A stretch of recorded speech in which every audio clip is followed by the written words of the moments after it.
Fala galera, Leandro Cabral aqui, canal 500 Pratas, para mais um vídeo de perguntas e respostas que me fazem lá pelo Instagram. Todos os domingos, às 9 horas da manhã, eu venho aqui e respondo para vocês as principais perguntas que me mandam por lá. Se não me segue lá ainda, é Leandro 500 Pratas. Lá eu mostro minha vida pessoal, ajudo vocês a investirem também. E se é a sua primeira vez por aqui, eu sou um brasileiro que já foi quebrado, mas eu consegui dar a volta por cima, alcançar a liberdade financeira e hoje eu me dedico a ajudar você a conquistar a sua também. Então vamos lá, temos várias perguntinhas aqui hoje e eu vou começar aqui com a pergunta do Breno, que o Breno falou assim: Leandro, quanto tempo para a economia colapsar e o Brasil quebrar com esses juros altos? Bom, Breno, eu acho que é aquela história, né? Tá se falando muito aí, né, que o Brasil vai quebrar, que o Brasil não vai para frente porque a taxa de juros está muito alta e estão delegando a culpa para a Selic, né, para não admitirem os outros problemas que a gente tem no Brasil, aí que já vem, né, de um histórico. E eu vou mostrar uma coisa aqui para você pensar nisso que eu estou falando, porque olha só, aqui eu tenho um gráfico histórico da Selic que vem lá, ó, lá de trás, né? Então começa em 2000 aqui. Veja que a Selic em 2000, 2004, ela estava acima de 15%, acima do que está agora. Tá? Então chegou a bater lá ó, em 26%, depois baixou um pouquinho para 16%, voltou a subir para 20%, baixou para 12%, voltou a subir. Então, cara, foram uma década aí de Selic lá em cima. A gente está o quê? Há 2 anos com a Selic alta. Por que que o Brasil não quebrou nessa época e ainda saiu mais forte? Né? Por que que agora vai quebrar? Tá? Se a gente for puxar um histórico ainda maior, olha o que a gente vê. Lá atrás, ó, depois do Plano Real, que veio para equilibrar a inflação, porque aqui se eu for pegar um histórico antes ainda do Plano Real, era na lua nossa taxa de juros, inflação, mas olha só, a gente teve taxa Selic a 45 lá atrás, 98, aí caía, subia. Mais uma vez, cara, se a gente for ver aqui, ó, aqui a gente está nessa faixa aqui, eu não tenho no gráfico ali, mas por exemplo, aqui bateu em 18, aqui está 13, ó. Essa aqui deve ser a linha dos 15, né? Veja que a gente foi passar para baixo de 15, a nossa Selic, em 2006. Então, de 96 até 2006, que é quando esse gráfico mostra aqui, ou seja, eu estou falando aí, mais uma vez, de mais de 10 anos, né? E aí, se a gente for trazer até aqui, ó, cara, praticamente 20 anos aí a Selic mais alta do que está agora. E o Brasil não quebrou, não entrou em colapso. Por que é que agora você acha que vai quebrar e entrar em colapso? Eu acho que você está um pouco mal influenciado. Você tem que entender uma coisa, básico de economia. Medidas econômicas é o alimento da economia. O IPCA é a saúde da economia. A Selic é o remédio da economia. Não adianta você ficar mudando a dose do remédio. Eu concordo com você que a diferença entre o remédio e o veneno é a dose. Eu concordo, né? Vamos fazer uma analogia com o corpo aqui. Poxa, você tem um corpo doente. Você vai ter que tomar remédio, certo? Se você não cuidar do seu corpo, você continua comendo mal, você continua sedentário, você vai ficar cada vez mais doente. E você vai ter que aumentar a dose do remédio. Vai chegar um momento que o remédio vai te matar. O alimento são as medidas econômicas, a tua saúde é o IPCA e o teu remédio é a Selic, certo? Agora eu te pergunto, o que é mais fácil? Você ficar mexendo na dose do remédio para tentar resolver o seu problema ou mudar os teus hábitos? Você resolver ter uma vida mais saudável, se alimentar melhor, praticar atividade física. Se você se alimenta melhor, pratica atividade física, você provavelmente vai mandar a doença embora e não vai nem precisar de remédio. Ou o remédio vai ser uma dosezinha bem pequenininha ali.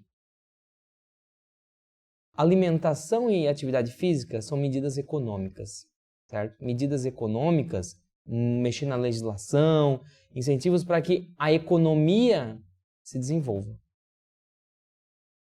Se a gente atrapalha cada vez mais a economia, que é o que os governos gostam de fazer, né? É botar Coca-Cola e mandar o cara ficar sentado. Não, fica sentado aí, eu vou servir Coca-Cola e pizza o tempo todo. É isso. E aí o que vai acontecer? Doença. IPCA. IPCA vai na lua. Aí o que faz? Remédio. Selic.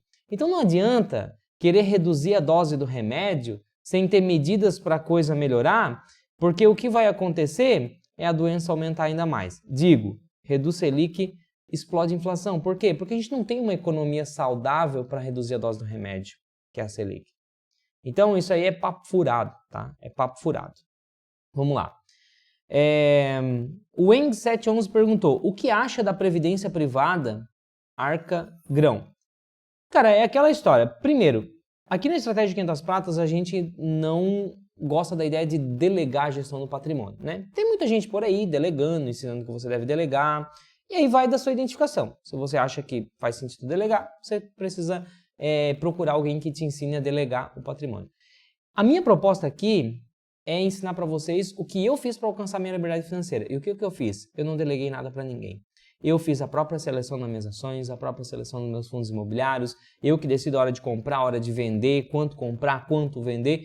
Eu resolvi estudar, aprender, entender como as coisas funcionam, desenvolver a estratégia de 500 pratas e alcancei minha liberdade financeira. Hoje eu estou aqui para ensinar quem quer fazer sozinho. E já são mais de 10 mil alunos que estão aprendendo a fazer sozinhos, são mais de 200 mil inscritos aqui no YouTube que sabem que é isso que eu prego, que é você aprender a fazer sozinho. E aí, o que eu acho sobre previdência privada? Nem sobre a Arca Grão, sobre previdência privada. Eu não gosto muito da ideia, a não ser que seja uma questão estratégica para abatimento de imposto de renda, mas ainda assim tem que analisar bem. Porque às vezes o que você deixa de ganhar fazendo a própria gestão é mais do que o que você vai economizar de imposto de renda. Então eu, por exemplo, não tenho previdência privada, certo? Não tenho, para mim acaba não fazendo sentido. Se eu fosse ter uma previdência privada, qual previdência eu pegaria? Eu pegaria uma previdência que tem um histórico de pelo menos aí uns 10 anos de mercado e que me mostra que sabe o que está fazendo, mostra que realmente pode me apresentar uma vantagem aí no longo prazo. Porque afinal de contas, previdência eu estou falando de algo aí de longo prazo, né? Então não vou pegar algo que nasceu ontem. E outra coisa que eu levo em consideração sempre, que eu já gravei vídeo aqui falando sobre previdência privada e é um dos motivos pelo qual eu não invisto em previdência privada.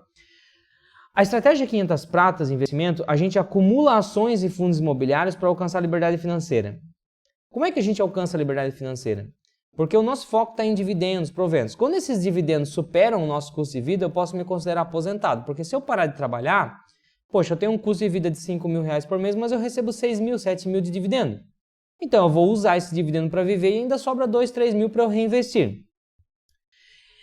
A partir desse momento que eu alcancei a liberdade financeira, como eu vou reinvestir uma parte ainda, e mesmo que eu não reinvista, as empresas continuam crescendo, os fundos imobiliários também, o meu patrimônio ele não para de crescer nunca. E a minha renda ela se mantém até o final da minha vida e aquilo fica como herança para os meus filhos, que podem deixar para os meus netos e assim vai e não sai mais da família se for feita uma boa educação ali, se for criados sucessores e não herdeiros. Beleza? Agora, qual que é a diferença para a previdência privada? A previdência privada ela é uma rampa onde vai crescendo, crescendo, crescendo o que você está acumulando.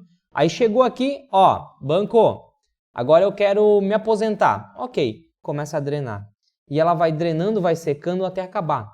E aí você pode escolher, você pode resgatar tudo numa vez só, você pode resgatar por 10 anos, por 20 anos, ou você pode resgatar até a sua morte, que daí eles vão fazer uma estimativa de vida que você tem ali ainda, vão fazer um cálculo. Você pode resgatar até a morte e deixar como herança para sua esposa até a morte da sua esposa ou até a morte do seu marido, que daí vai ser outro cálculo. Ou é isso. Ou seja, vai chegar um momento que a previdência privada vai acabar. Não tem como você deixar uma previdência privada de herança pro seu companheiro, depois pro seu filho, depois pros seus netos. Não, ela acaba. Então eu não gosto da ideia de algo que você tem que investir. Ah, rende mais que ações. Tudo bem, rende mais que ações, mas vai chegar um momento que ela vai acabar. Então qual que é a vantagem nisso? E quando eu invisto em fundos imobiliários, nunca mais vai acabar. Porque depois eu, por exemplo, conquistei minha liberdade financeira já, meu patrimônio continua crescendo, certo? Às vezes eu gasto dividendo, às vezes não gasto e reinvisto tudo e vou levando assim, só que de uma forma que eu nunca gaste mais dividendos do que eu recebo, e o meu patrimônio continua crescendo. E não vai parar de crescer nunca. Mesmo se eu paro de trabalhar agora, não para. Não tem fim, não é como uma previdência privada que um dia acaba. Então, para mim, isso é o que mais faz eu torcer nariz para a previdência privada, que um dia ela vai acabar. Se você não tem herdeiro, não tá nem aí para herdeiro, né? Você quer mesmo torrar tudo em vida, aí tudo bem, aí faz mais sentido. Não é o meu caso, tá? Vamos lá. O Vinícius perguntou, posso dividir o curso com um amigo? É possível? Vinícius, o curso ele foi feito para uma pessoa só. Eu não vejo problema com isso, né? Eu não impeço. Agora, o que acontece? A gente tem um limite de acesso na plataforma, tá? Só é possível um acesso por vez, não é possível acesso simultâneos. Então, se você quiser fazer com o seu amigo, tá? Não vou ficar empombando aí por conta disso, né? Mas, assim, vocês têm que combinar ali o horário, né? Ó, eu vou estudar tal hora, eu vou estudar tal hora, tal, porque se um tem acesso e o outro acessa lá, cai o acesso anterior, tá? Então, um fica derrubando o acesso do outro. Só é possível um acesso por vez e não permite acessos simultâneos. Ok? Vamos lá. O BRSam21 perguntou, uma ação com 40% de alta na carteira, PVP ficou caro, vale continuar aportando? Então, BRSam, isso aí, cara, é aquela questão, é estratégia. Na estratégia 500 pratas, a gente faz essa gestão com a planilha, né? Então, por exemplo, aqui, ó, deixa eu ver se eu tenho alguma ação com essa valorização aqui. Deixa eu abrir ações. Ó, eu tenho, por exemplo, aqui a VEG com 276% de valorização. O que acontece? Olha o sinal. A planilha dá sinal vermelho. Por quê? Porque eu estipulei um peso para as ações aqui, para essa ação, de 6%. Como ela valorizou por si só, ela está em 7,74. Eu não vendo, porque na estratégia 500 pratas a gente não vende, mas a planilha dá sinal vermelho dizendo, ó, não compra, deixa quieto. Por quê? Porque vai extrapolar muito o peso em cima do meu patrimônio, certo? Vai começar a representar muito em cima do meu patrimônio e isso começa a virar risco. Então a planilha vai gerenciando dizendo, não, vai com calma, calma lá, não compra. Então a gente faz essa gestão dessa forma, certo? E a própria planilha, ela já vai me dizendo se eu devo comprar mais ou não. Agora veja que, se a VEG, por exemplo, ela dá uma queda acentuada na cotação, certo? Que fica descontada, eu não preciso nem ficar olhando o gráfico de cotação, ver quanto caiu ou não. A planilha vai ver isso, ela vai observar e ela vai dar sinal verde ali, Leandro, oportunidade à vista. Dá-lhe um aportezinho lá na VEG. Pronto, então a planilha ela cuida dessas movimentações pra gente, né? E agora, falando do seu caso aqui, cara, eu não gosto jamais de avaliar uma empresa por um indicador só. Então, por exemplo, PVP.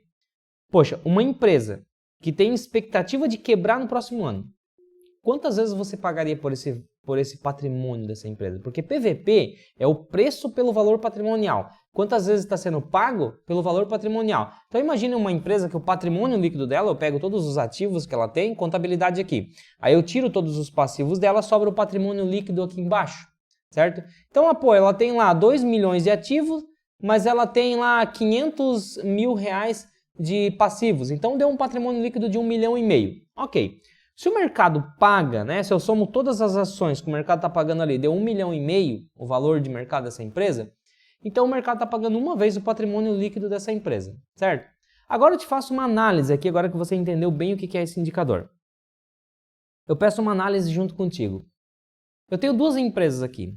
Uma que tudo indica que vai quebrar nos próximos anos. E eu tenho outra que tudo indica que ela vai multiplicar várias vezes o seu tamanho nos próximos anos. Vai crescer muito. Por quê? Porque é tudo redondinho, muito bem administrada. Uma empresa que ainda é pequena, está ganhando mercado, tem uma proposta diferenciada, é eficiente. Pacote perfeito aqui. Você pagaria o mesmo valor patrimonial das duas?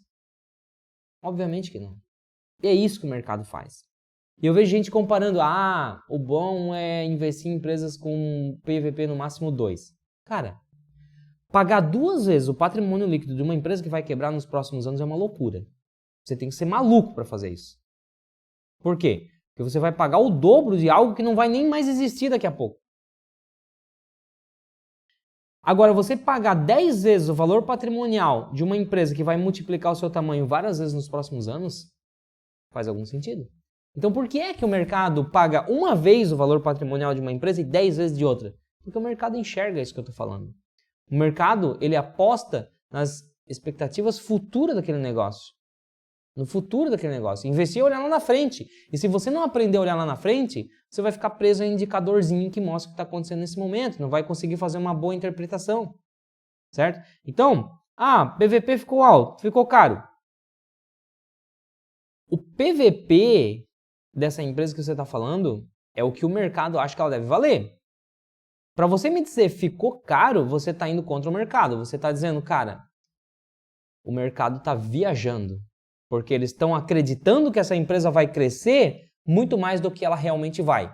Então não é que o PVP está caro, é que você não acredita que essa empresa vai crescer o quanto o mercado está acreditando que ela vai crescer.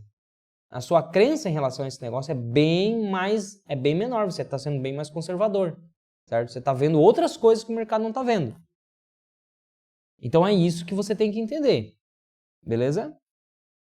Vamos lá. O Christian perguntou assim, mesmo com juros crescendo, os FIIs de papel atrelado à inflação não deveriam subir a cotação? Não, é o contrário, Christian. Você não está entendendo como é que funciona isso aqui, tá?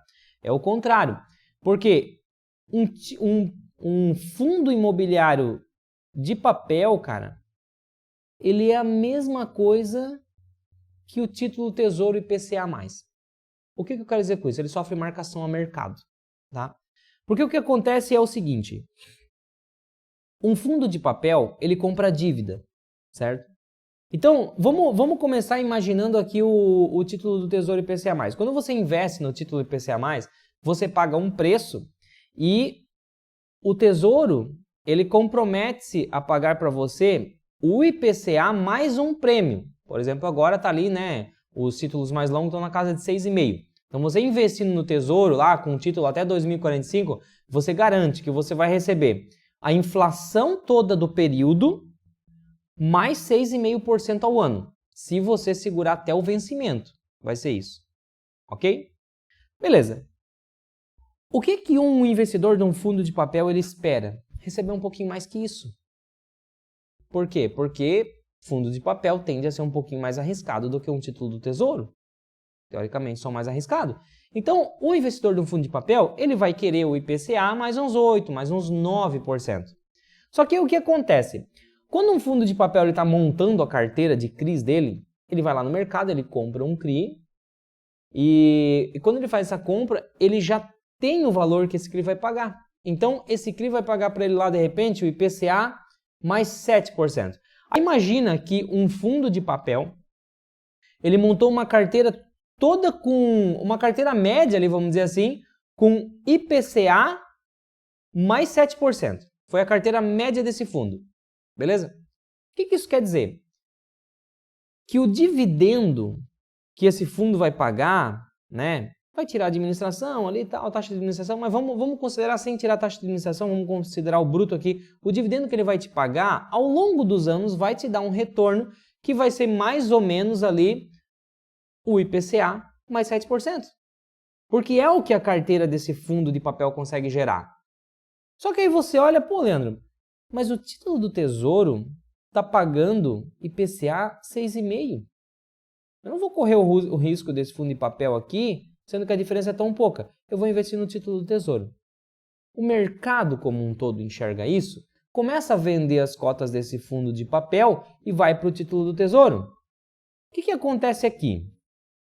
No momento que a galera está vendendo essas cotas do fundo de papel para ir para o título do Tesouro, a cotação vai caindo. Só que se a cotação vai caindo, peraí, se eu pagasse, olha só, PVP 1 para fundo de papel, se eu pagasse o valor patrimonial exatamente daquele fundo de papel, eu ia receber IPCA mais 7, porque é a carteira daquele fundo de papel. Só que o PVP desse fundo de papel está 0,9, ou seja, ele teve uma queda de 10% em relação ao seu valor patrimonial. Como eu estou comprando mais barato do que ele vale, ou seja, eu estou pagando mais barato do que a carteira vale, então eu não vou receber desse fundo de papel IPCA mais 7%. Eu estou pagando mais barato que isso. Eu vou receber, pô, se eu tive 10% de desconto aqui, vai dar um pouquinho mais ali, mas vai dar um pouquinho mais de 10% a mais do que ele paga. Então, pô, se ele paga 7% de prêmio, eu vou receber 7,7%, 7,8%, 8%. Então, como eu estou comprando ele 10% abaixo do valor patrimonial, eu vou receber IPCA mais 8%. Então, ele sofreu a marcação a mercado aqui para me pagar um pouquinho mais, para que eu receba um pouquinho mais. E aqui, agora, começa a ficar mais interessante do que o título do Tesouro IPCA. O mercado vê isso e diz, opa, peraí, esse fundo imobiliário aqui está interessante. Compra. É por isso que ele estabiliza num patamar de preço. Para que ele caia um pouco mais que isso, eu preciso que o título do Tesouro comece a pagar um pouquinho mais lá. Aí ele vai cair mais. Ou, outra coisa que interfere, a qualidade da carteira desse fundo. Opa, esse fundo agora está ficando mais arriscado, está menos diversificado, está com uns CRIs meio bomba aqui. Então, cai a cotação. O mercado exige um prêmio maior. Então, o que acontece, galera, é essa dinâmica o tempo todo de investidores de curto prazo trocando de mão para pegar aquele rendimento ali. E a gente faz o que aqui na Estratégia 500 Pratas? A gente joga tudo na planilha e a planilha ela vai mostrando onde as melhores oportunidades estão acontecendo. Por quê? Porque se acontece isso, acontece de aumentar muito o rendimento lá e cair muito a cotação num fundo de papel aqui que eu tenho na carteira, esse fundo de papel vai ficar atrasado na minha carteira. E a planilha vai dar sinal verde, vai dizer, Leandro, opa, compra porque a oportunidade está boa aqui. Então o que acontece? Quando a gente estava com os fundos de papel pagando horrores de dividendos, porque a inflação estava lá na lua, e a taxa de juros, o prêmio do título do Tesouro não estava tão alto, a cotação desses fundos de papel estava lá em cima. E todo mundo queria comprar fundo de papel, só se falava nisso. O que a planilha da Estratégia 500 Pratas fazia? Sinal vermelho para todos os fundos de papel. Proibido de comprar fundo de papel. O que eu sempre falo, galera? Contramão do mercado. E eu tive a grande sacada de automatizar isso numa planilha, para que você não tenha que ficar gastando seu tempo tendo que jogar emoção na coisa. A planilha estava tudo no vermelho, fundo de papel. A gente para de investir em fundo de papel. Beleza. Agora, o que acontece? Agora a gente está com um puta de um prêmio no título do Tesouro, porque, cara, você conseguir travar até 2045, presta atenção no que eu tô falando, você travar até 2045 o IPCA mais 6,5%, se você não pegou essa oportunidade ainda, você não entendeu do que se trata. Cara, eu tô falando de 30 anos, você conseguir ganhar 6,5% acima do IPCA garantido, contrato assinado por 30 anos, você tá entendendo? A oportunidade está grande. Como está grande, está muita gente indo para lá. O investidor sábio vai para lá. Como vai para lá, o fundo de papel cai. Por quê? Porque ele vira o patinho feio. E como cai a cotação, ele não está pagando muito dividendo, porque o IPCA está um pouquinho mais baixo. A cotação está lá embaixo, então o cara acha que é o fundo do poço, porque não entende porra nenhuma do que está acontecendo, como é que o preço se forma. Aí sai dizendo que fundo de papel é furada. Porque não se valoriza, porque o valor patrimonial não cresce, porque não está pagando muito dividendo. O que a planilha da Estratégia 500 Pratas está fazendo? Sinal verde para fundo de papel. Nunca nossos alunos investiram tanto em fundo de papel como nos últimos meses. Você está entendendo, cara? Não é difícil. Eu digo assim, não é difícil ganhar dinheiro, galera, na Bolsa de Valores, acelerar o processo, alcançar a liberdade financeira, mas você tem que entender a dinâmica das coisas. Você tem que entender como é que funciona. Eu vejo... Pode ler os comentários aqui, que você vai ver o quanto sardinha vai estar metendo pau no que eu estou falando mal de fundo de papel. Porque perdeu dinheiro, porque não ganhou dinheiro com fundo de papel, porque não sabe o que está fazendo. Não sabe investir, não sabe entender a dinâmica das coisas, comparar uma classe de investimento com outra, quando que é oportunidade em uma, quando que é oportunidade em outra. E quando você entende, sabe fazer isso, você ganha dinheiro. E melhor ainda, quando você tem uma planilha que cuida disso para você. Leandro, eu quero essa planilha. Link na descrição. Todos os nossos alunos recebem a planilha e começam a investir com sabedoria depois que tem ela e aprende a usar ela, que você aprende dentro do curso, tá? Vamos lá. A Roberta perguntou, 55% da carteira em Bradesco é loucura? Eu não vejo motivo para ter 55% em um ativo só, sendo que a gente tem tantos ativos e qualidades na bolsa. Para quê? Concentrar em um só. Né? Eu não vejo motivo nenhum. Eu acho que é um pouco de... Não é loucura, é falta de estratégia, tá? Vamos lá. O Cleverson perguntou, se a OPA da Energias do Brasil não for aprovada, continuaria com ela? Cara, veja bem, se o sócio majoritário está querendo fazer a OPA, ele realmente entende que o negócio tá barato, né? Vale a pena ele comprar, porque ele vai ser recompensado no longo prazo, certo? Se os acionistas não aceitarem, a OPA não fechar negócio e a empresa continuar aí, eu continuaria, porque eu tenho mais um sinal de que é um bom investimento de longo prazo. Eu tenho uma baita de uma confirmação. A OPA é uma baita de uma confirmação de que é um bom investimento de longo prazo e que está num preço muito interessante para eu fazer esse investimento. Agora, Esse é um dos fatores. Eu preciso ver qual será a relação, né? Se o majoritário ficar de marcação, porque até então, não tem o que falar da Energias do Brasil. Uma baita, uma empresa, uma governança corporativa boa, tudo legal até aqui, né? Eu só não tinha essa empresa em carteira porque não tem como ter tudo. Mas é uma excelente empresa, tá? Agora, se ficar queimadinho o majoritário e mudar a governança corporativa, mudar a relação que existe da empresa com o pequeno investidor daqui para frente, imaginando um cenário que não ocorra, aí eu sairia fora, porque daí, aí não me atende mais. Agora, se continua a governança corporativa, continua de capital aberto, eu investiria, continuaria investindo, né? Teria mais um sinal fortíssimo de que é um bom negócio, porque o próprio majoritário está querendo pegar tudo para ele, entendeu? Vamos lá. O Saulo perguntou assim, sócio é só ON mesmo?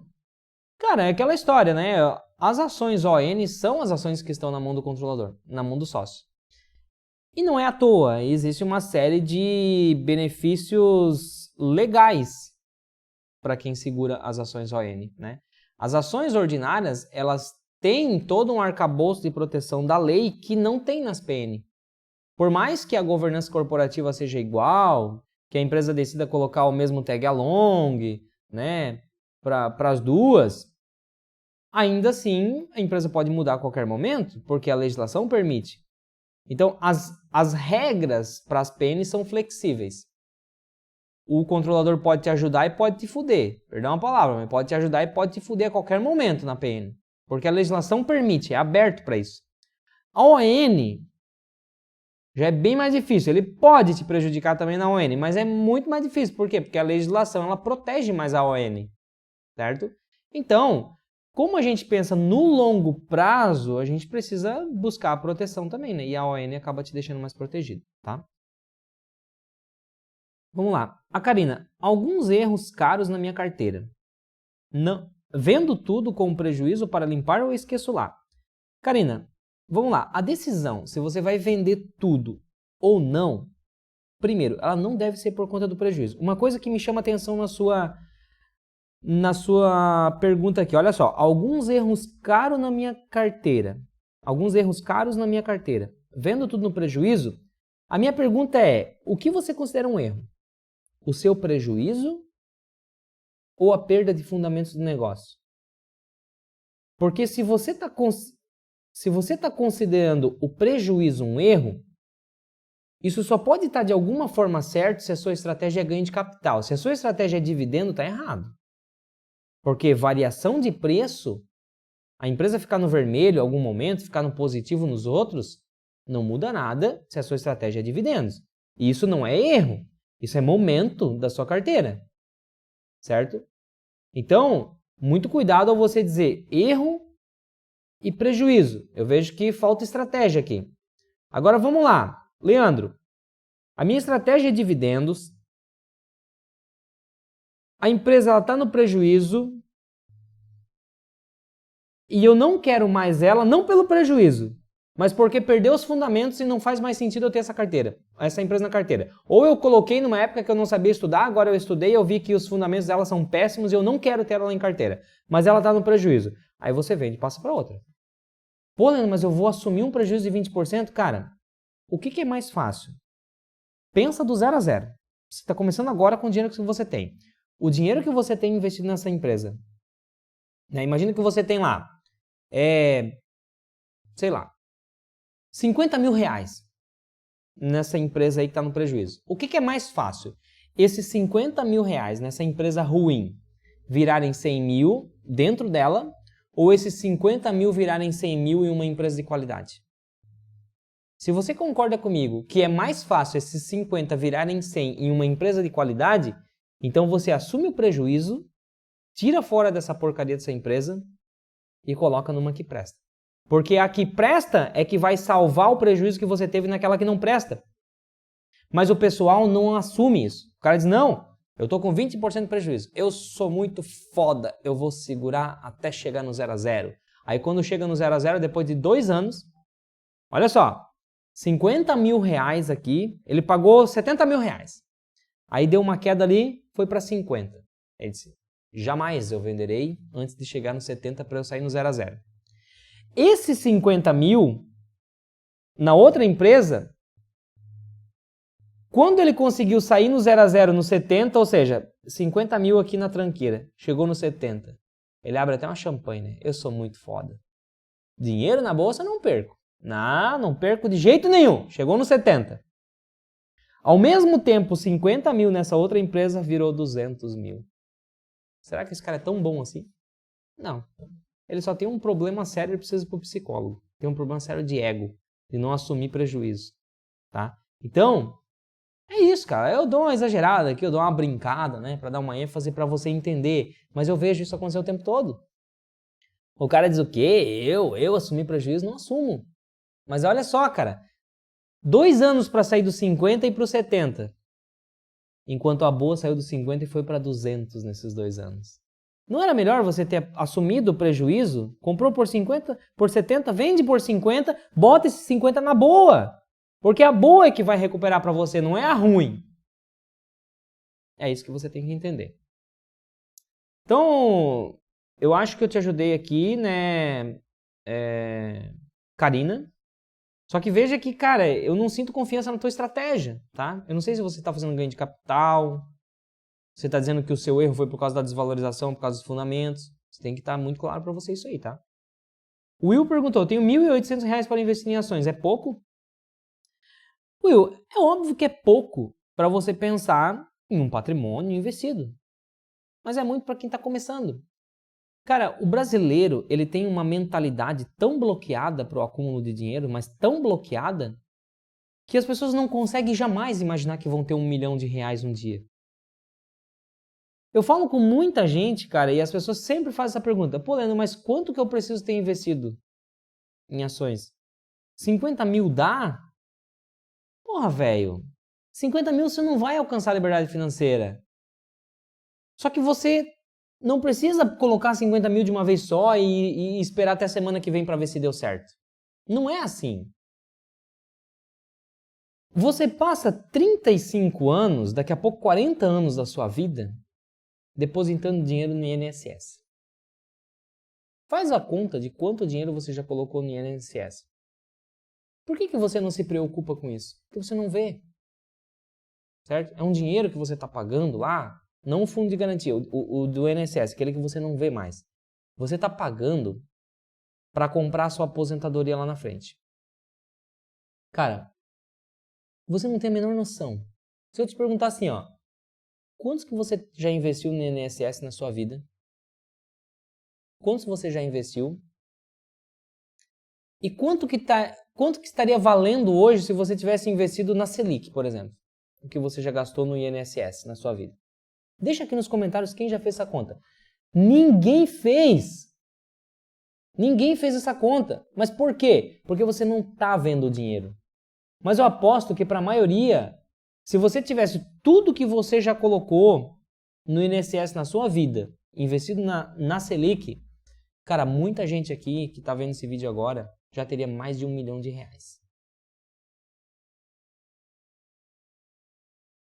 Teria, se tivesse assumido as rédeas e feito por conta própria e não colocado na mão dos políticos.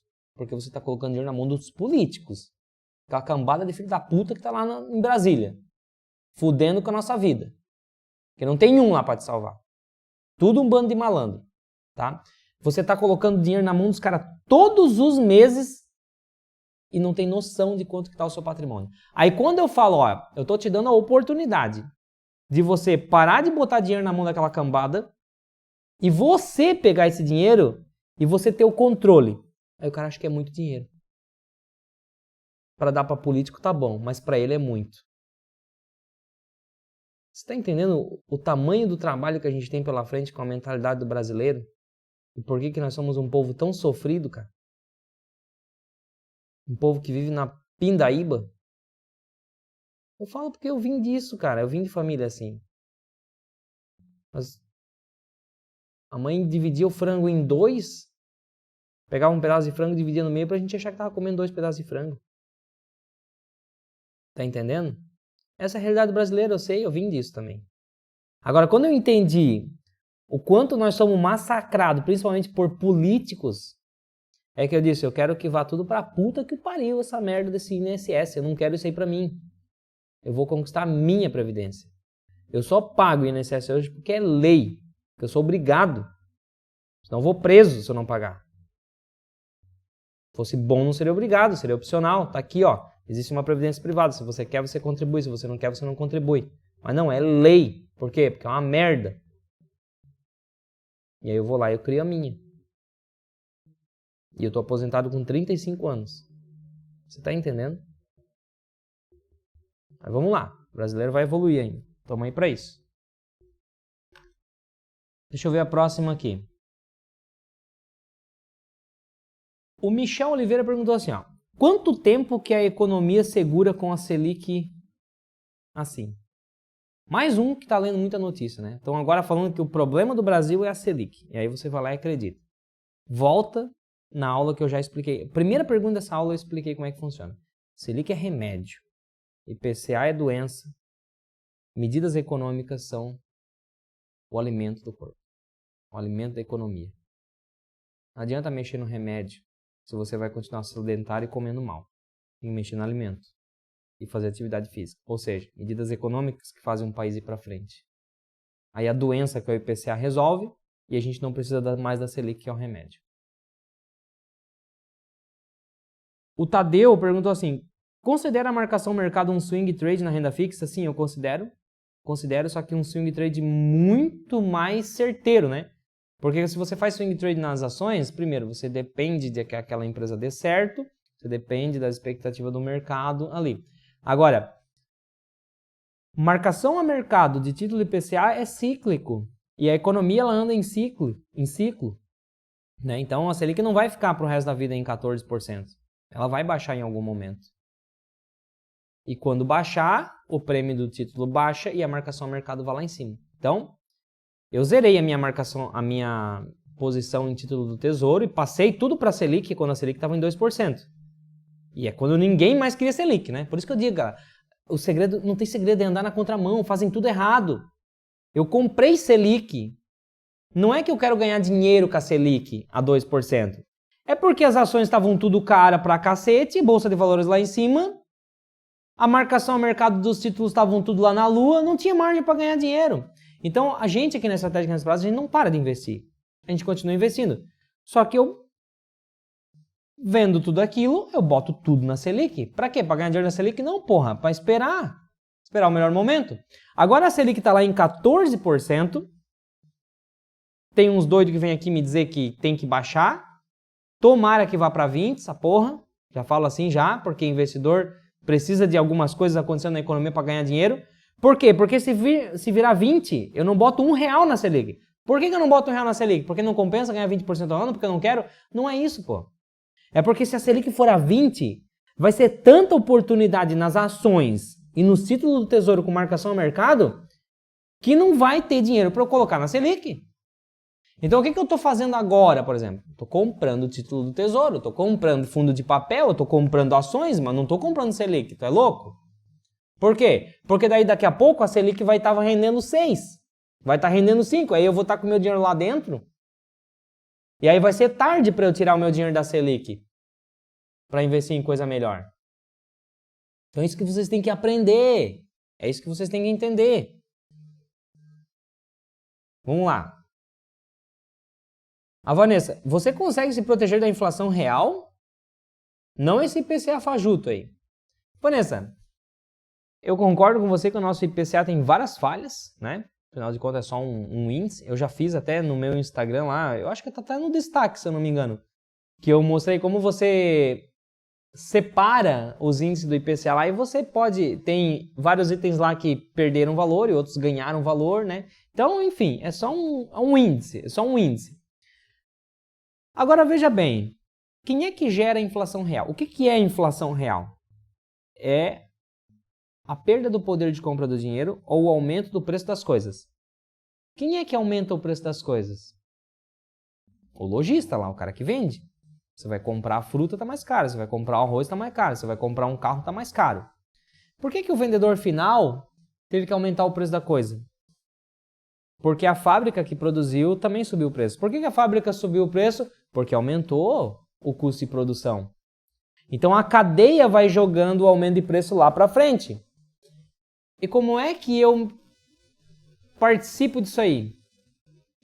Eu estou posicionado na cadeia, ou seja, eu estou posicionado dentro das empresas que estão pagando mais caro pelo produto e cobrando mais caro pelo que ela vende. Então, se uma empresa que eu invisto hoje, ela dá 100 mil reais de lucro no ano, mas a inflação real em 10 anos foi de 100%, então o lucro dela, teoricamente, se ela não cresceu, foi de 100 para 200 mil. E se eu recebia 10 mil reais por mês de dividendo dessa empresa, eu passei a receber 20 mil por mês de dividendo dessa empresa. Então, a inflação é o aumento do preço das coisas. E para eu corrigir a inflação, eu devo investir nas coisas. E principalmente, as coisas que eu digo são as empresas, fundos imobiliários, ativos reais acontecendo. Principalmente ativos que são bons, têm qualidade para crescer acima da inflação. Assim como a gente tem tantas empresas no Brasil que fazem isso. Brasil e no exterior, né? No mundo, né? A última para fechar, o Renan perguntou, 400 mil, aportar tudo de uma vez só ou dividir em vários aportes de 20 ou 30 mil? Primeira coisa, Renan, você não tem estratégia, velho. Porque se você tem dinheiro na sua mão e você não sabe se você investe tudo ou se você pica, o que você faz, você não tem estratégia. E aí eu te pergunto, você vai mesmo, cá para nós, só nós dois aqui agora, esquece o YouTube, é eu e você. Você vai colocar 400 mil reais na Bolsa de Valores sem ter estratégia? É isso mesmo que eu estou ouvindo? Então, Renan, tem uma coisa que eu sempre ensino pra galera. Existem duas coisas que você tem que pagar. Uma você paga, que tem um custo, não é de graça. É o conhecimento. E tem outra coisa que as pessoas não percebem, mas que tem um custo também. Ignorância. Conhecimento é voluntário, depende de você. Ignorância é involuntária. Você vai pagar por ter ignorância. O que eu quero dizer com isso? Quando você coloca 400 mil reais na bolsa sem saber o que está fazendo, é assim, ó, para virar 350. E aí você não vai entender por que virou 350 e você vende. Quanto que custou? Se você colocou 400 e saiu com 350, custou 50 mil. Quanto que você aceitou pagar pela ignorância? 50 mil reais.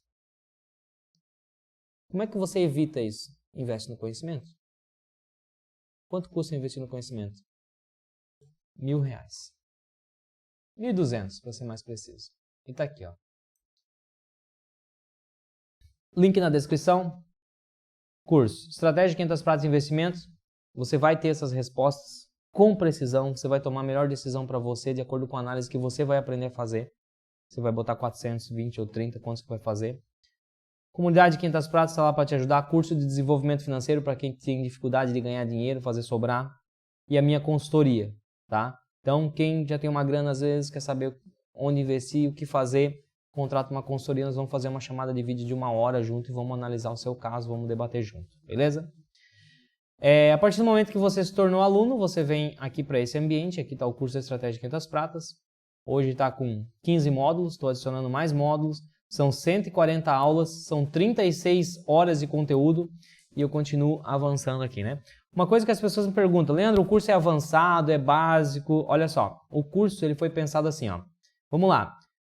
Comece aqui, partindo do zero, autoconhecimento financeiro, classes de investimento, estratégia de investimento, estratégia 500 pratas. Até o módulo 5 é para o cara que ele é do zero. Ele não sabe nada de investimento. Certo? Pô, Leandro, eu sou um zero à esquerda, cara, não faço a menor ideia. Começando do zero. Cara, até o módulo 5 é basiquinho, né? Não, eu diria até o 4, porque o 5 eu já entro na estratégia 500 pratas e a gente já começa a pegar um pouquinho mais pesado. Até o 4 é básico. Então o cara que já sabe investir, ele pode até pular as primeiras aulas. Eu recomendo, é claro, que você faça, porque você vai aprender muita coisa aqui. Mas, o que eu quero dizer assim, ó, é a primeira série. Depois, beleza, Leandro, agora eu já sei um pouco de investimento, você vai para frente. Estratégia 500 pratas, renda fixa, fundos imobiliários, ações, imposto de renda nacional. Paramos no segundo estágio do curso. Aqui você já é um investidor formado para investir no Brasil. Você não precisa saber nada mais que isso. Aqui você já vai saber montar sua carteira, analisar uma ação, um fundo imobiliário, títulos de renda fixa, saber fazer a melhor escolha, tudo isso que eu estou ensinando aqui e ainda declarar imposto de renda no Brasil. Está formado no Brasil. Leandro, tô bom, cara, não sabia nada. Fiz o básico, aprendi, já avancei um pouco, já estou dominando tudo para investir no Brasil. Quero dar um passinho a mais. Então vamos para fora. Aí você vem aqui, ó, investindo no exterior, stocks, REITs, ETF, imposto de renda no exterior. Show! Terceira fase do investidor 500 pratas. Você é um cara que não sabia nada, você pegou o básico, você se tornou um cara fera para investir no Brasil, agora você já sabe até fazer isso no exterior e até declarar imposto de renda do investimento no exterior. E agora? Leandro, eu quero continuar estudando, eu quero ser muito bom em finanças, eu quero saber ganhar dinheiro, eu quero saber um monte de coisa. Vamos para frente, vamos estudar mais. Aí eu estou adicionando mais módulos para isso. Então eu coloquei já o módulo de Valuation aqui. Extremamente complexo isso aqui, avançado, só que tem 4 horas de aula. 4, 5 horas. Então, precisa fazer isso aqui? Não precisa. Até a aula 14, se você quer investir no exterior, tá bom. Até a aula 10, se você quer, até a aula 9, se você quer investir no Brasil, tá bom. Agora isso aqui, se você tem sede de conhecimento, você quer ir mais, tá aqui o conhecimento. Não custa, mas é normal que você aprendeu, dominou, você vai querer continuar estudando. Tá aqui o conhecimento. Depois eu vou trazer milhas aéreas, por quê? Porque é dinheirinho na mesa ali, dá pra gente ganhar. Mas já é um estágio mais avançado. Criptomoedas, vou trazer, vou colocar aqui dentro, sucessão patrimonial, coisas que vão te tornando um investidor muito acima da média. Então o curso está dividido em estágios, de uma forma que você vai ficar bom pra caramba. Isso aqui é uma faculdade, tá? Então, tá aqui, beleza? E você, claro, recebe essa charmosa planilha aqui para controlar todo o seu patrimônio a partir do momento que você se torna aluno da Estratégia 500 Pratas. Tá aí, galera, espero que eu tenha te ajudado em mais essa aula, mais esse vídeo, e eu te vejo na domingo que vem às 9 horas. E durante a semana eu tô colocando vídeo aí por aí também, vai acompanhando, ativa o sininho aí pra você não perder nada. Tamo junto, valeu!